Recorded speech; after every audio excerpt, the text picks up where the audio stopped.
సాధారణంగా సీరియల్ నటులు సినిమాల్లోకి రావడం అంత ఈజీ కాదు. ఒకవేళ వచ్చినా కూడా నిలదొక్కుకోవడం చాలా కష్టం. అందుకే సీరియల్ హీరో హీరోయిన్లు బుల్లితెరకే పరిమితం అవుతూ వాళ్ళ స్టార్డమ్ ను ఎంజాయ్ చేస్తూ ఉంటారు. కానీ రవికృష్ణ మాత్రం ఎందుకు పూర్తిగా భిన్నం. టీవీ ఇండస్ట్రీలో 12 ఏళ్ల పాటు స్టార్ గా ఉన్న రవికృష్ణ సినిమాల్లోకి వచ్చేందుకు బుల్లితెరకి బై బై చెప్పేశారు. మొగలి రేకులు, శ్రీనివాస కళ్యాణం, వరూధిని పరిణయం, మనసు మమత, బావా మరదళ్ళు, ఆమె కథ వంటి సూపర్ హిట్ సీరియల్ లో లీడ్ రోల్స్ లో నటించిన రవికృష్ణ తాజాగా సినిమాల్లో సత్తా చాటుతున్నాడు. గతేడాది విరూపాక్ష చిత్రంలో అద్భుతంగా నటించి ఆకట్టుకున్న రవి ది బర్త్డే బాయ్ అనే సినిమాలో యాక్ట్ చేశారు.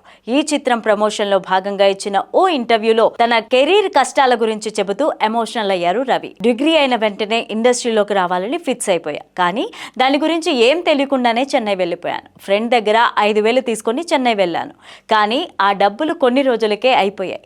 దీంతో ఫుడ్ లేక, ఉండేందుకు స్థలం లేక చాలా ఇబ్బందులు పడ్డాను. జేబులో ఓ ₹2 కాయిన్ ఉంటే ఒక నిమ్మకాయ కొనుక్కొని బోరు పంపు వాటర్ తో కలుపుకొని కడుపు నింపుకునేవాణ్ణి అని చెప్పారు.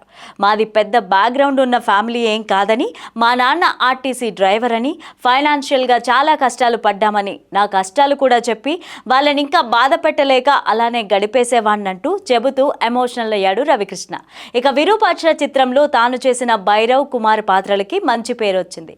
నిజానికి యాక్టింగ్ లో రవి బుల్లితెరపైనే ఎంతో సత్తా చాటాడు. కానీ సినీ ఇండస్ట్రీలో మాత్రం విరూపాక్ష సినిమాతో కెరీర్ మలుపు తిరిగింది. ఈ చిత్రం తర్వాత లవ్ మీ అంటూ మరో సినిమాలో కీలక పాత్రలో కనిపించాడు. ఈ సినిమా బాక్స్ ఆఫీస్ దగ్గర ఫెయిల్ అయినా రవికి మంచి అవకాశాలే దక్కుతున్నాయి.